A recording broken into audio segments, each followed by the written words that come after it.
3 দিন হয়েছে এই ছেলেটার সাথে এই অবস্থা। সরকারের পক্ষ থেকে কোনো যোগাযোগ করা হয় নাই। সরকারি বাহিনীর দ্বারা আক্রমণের শিকার হয়েছে। এটা জনগণের কাছে খুবই স্পষ্ট ভিডিও ফুটেজে দেখা যাচ্ছে। হবিগঞ্জ সদর থানা ছাত্রদলের সদস্য সচিব সে আক্রমণ করছে এবং আরও সাথে আমরা মামলাও দিয়েছি অনেকের নামে। কোনো সাংগঠনিক ব্যবস্থা নেওয়া হয় নাই, কোনো আইনগত ব্যবস্থা নেওয়া হয় নাই।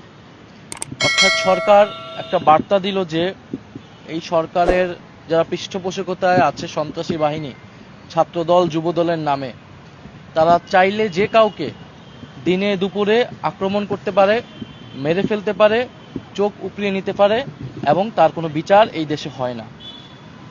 এবং দেশে যে আইনের শাসন নাই এটাই প্রতিমান হয়েছে। এবং যখন আমরা তার বিরুদ্ধে, এই ঘটনার বিরুদ্ধে আমরা প্রতিবাদ কর্মসূচি দিচ্ছি, তখন সেই কর্মসূচিতে, গণতান্ত্রিক কর্মসূচিতে সরকারি দল আবারও বাধা দিচ্ছে। আমরা যখন হবিগঞ্জে আমরা গিয়েছিলাম তখন আমরা দেখেছিলাম প্রায় 1000-এর উপরে সন্ত্রাসী বাহিনী, যাদের হাতে দা, কুড়াল ইত্যাদি দেশীয় অস্ত্রশস্ত্র। আপনারা সাম্প্রতিক সময়ে অনেক ভাষা এবং সভ্যতা, ভদ্রতার কথা শুনবেন যে এগুলার সবক দেওয়া হচ্ছে, অথচ একটা সভ্য সমাজে এটা কল্পনাও করা যায় না যে এখানে বিরোধী দলের প্রতিনিধিরা গিয়েছে, সেখানে তাদেরকে ঠেকাতে, তাদেরকে আক্রমণ করতে 1000 মানুষ, সন্ত্রাসীরা এসেছে দেশীয় অস্ত্রশস্ত্র নিয়ে এবং পুলিশ কিছুই করছে না। ফলে এই হচ্ছে দেশের সামগ্রিক চিত্র। এখানে ঢাকা শহরে বসে সংসদে অনেক সুন্দর সুন্দর ভালো ভালো কথা বলে সরকারি দলের এমপিরা, তাদের এলাকায় গেলে আসল চরিত্রটা আসলে বোঝা যায় এবং এলাকায় গেলে এলাকাবাসী আমাদেরকে সেই কথাটা বলে। এবং জি.কে. গৌসের যে অনুসারী, যেই ছেলেটা এই ছেলেকে আক্রমণ করলো, সার্জিস আলমের গাড়িতে আক্রমণ করলো, তো উনি তো জনপ্রতিনিধি হিসেবেই আর থাকার কথা না। অন্য কোনো গণতান্ত্রিক দেশ হলে এতক্ষণে তিনি ক্ষমা চাইতেন এবং পদত্যাগ করতেন, অথবা দল থেকে তাকে বহিষ্কার করে দেওয়া হতো। তো তিনি কিভাবে আর জনপ্রতিনিধি থাকেন এটাও আমরা বুঝি না। স্বরাষ্ট্রমন্ত্রী, তার কোনো বক্তব্য নেই। প্রধানমন্ত্রী তিনি স্কুলের বাচ্চাদের তার অফিসে ডেকে এনে ছবি তুলছে, সেলফি তুলতেছে। এই যে একটা প্রতারণা এবং দ্বিচারিতা জাতির সামনে করা হচ্ছে, আমরা জনগণের কাছে বলতে চাই, অভিভাবকদের কাছে বলতে চাই, আপনার সন্তানরা এই সরকারের কাছে, এই দলের কাছে, বিএনপি এবং তার অঙ্গ সংগঠনের কাছে নিরাপদ নয়। আজকে আলিফের চোখ গিয়েছে, কালকে আপনার সন্তানেরও চোখ যেতে পারে। কারণ এই সন্ত্রাসী বাহিনীকে যদি প্রতিরোধ করা না যায়, তারা পুলিশ মানে না, তারা বিচার মানে না, কোনো কিছুই তারা মানে না, ফলে আপনার সন্তানেরও চোখ, আপনার সন্তান এই সরকারের কাছে, এই সরকারি বাহিনীর কাছে নিরাপদ নয়।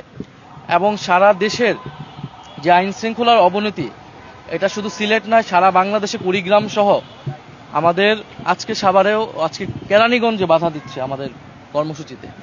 সারা বাংলাদেশে এনসিপি, ছাত্রশক্তি, যুবশক্তির কর্মসূচিগুলোতে বাধা দিচ্ছে, আক্রমণ করছে। ফলে এটা দিয়ে সরকার এটাই বার্তা দিচ্ছে যে এখানে কোনো বিরোধী মতের জায়গা সরকার করতে দিতে চায় না। আলিফ আমাকে একটা কথা বলেছে যে কাঁটা গলায় বিঁধে যাওয়ার আগেই কাঁটাকে তুলে ফেলতে হয়। বিঁধে যদি যায় তাহলে অনেক ক্ষতি হয়, অনেক কষ্ট হয়। বিগত 16 বছর যে কষ্টটা আমাদের হয়েছে, তো আমরা বলতে চাই যে এই সরকার যদি মনে করে এইভাবে তারা 5 বছর অতিক্রম করবে, এই সুযোগ এই সরকারকে এটা দেওয়া হবে না। দেশের পরিস্থিতি খুবই খারাপ। দেশের 70% জনগণের যে রায়, সেই রায়কে অস্বীকার করে একটা সরকার ক্ষমতায় টিকে থাকতে পারে না। টিকে থাকতে হলে অবশ্যই তাকে দমন, পীড়ন, নির্যাতন, নিপীড়নের মাধ্যমে টিকে থাকতে হয়, যেটা আমরা বিগত শেখ হাসিনার সরকারের সময় দেখেছি। এবং আপনারা দেখবেন যে আজকে পেট্রোবাংলা বলেছে যে গ্যাসের দাম বৃদ্ধি করা হবে 16 টাকা থেকে 25 টাকা, বিদ্যুৎ কেন্দ্রে যে গ্যাস এবং যানবাহনের যে গ্যাস সিএনজি, সেটা আপনার 42 থেকে 65 টাকা করা হবে।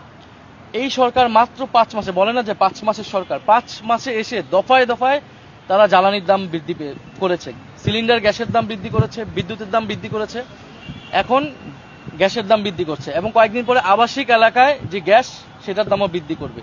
মানুষের বাসায় এমনি গ্যাস পাচ্ছে না, গ্যাস নাই, কিন্তু তাকে প্রতি মাসে ঠিকই বিল দিতে হচ্ছে। এখন আপনি যখন এই বিদ্যুৎ কেন্দ্র এবং যানবাহনে গ্যাসের দাম বৃদ্ধি করবেন, এটার ইফেক্ট সারা দেশে পড়বে। দ্রব্যমূল্যের দাম বৃদ্ধি পাবে, কলকারখানা বন্ধ হয়ে যাচ্ছে, ব্যবসায়ীরা কেউ এই দেশে ইনভেস্টমেন্ট করতে চাচ্ছে না এবং ব্যবসায়ীদেরকেও একদিকে তারা বিদ্যুৎ পাচ্ছে না, অন্যদিকে প্রশাসনের লোকেরা, এনবিআর এর লোকেরা এবং দলীয় যারা সরকার দলীয় চাঁদাবাজরা, তারা যে তাদেরকে হয়রানি করছে। এই যখন সামগ্রিক দেশের পরিস্থিতি, সন্ত্রাস, চাঁদাবাজ এবং দখলদারিত্ব চারিদিকে ছেয়ে গিয়েছে। 12টা প্রতিষ্ঠানে দলীয় লোককে বসিয়েছে, ইলেকশন কমিশন থেকে শুরু করে 12টা প্রতিষ্ঠান। বাংলাদেশের কোনো নজিরই নেই। পদবঞ্চিত নেতাদেরকে মূল্যায়ন করার জন্য তারা রাষ্ট্রকে ব্যবহার করছে, সরকার যন্ত্রকে ব্যবহার করছে। তো এই 5 মাসে সরকারের এই যে আসল রূপ চরিত্র আমরা দেখতে পাচ্ছি, অগণতান্ত্রিক চরিত্র, সন্ত্রাসী চরিত্র আমরা দেখতে পাচ্ছি। তো এইটা জনগণের সামনে উন্মোচিত হয়েছে হবিগঞ্জ এবং সিলেটের ঘটনায়। আমাদের কথা খুবই সুস্পষ্ট, এই যে গ্যাসের দাম বৃদ্ধি পেয়েছে, আমরা অবশ্যই পেট্রো বাংলা ঘেরাও করব যদি এই ধরনের গ্যাসের দাম বৃদ্ধি করা হয়। সারা ঢাকা শহরের মানুষ তো নেমে আসবে এই দ্রব্যমূল্যের ঊর্ধ্বগতি এবং এই গ্যাসের দাম, বিদ্যুতের দামের প্রতিবাদে।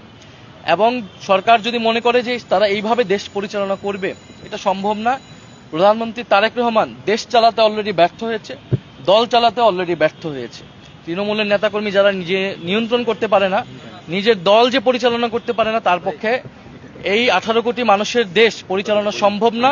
গণ অভ্যুত্থানের আকাঙ্ক্ষায় দেশকে পুনর্গঠন করা সম্ভব নয়।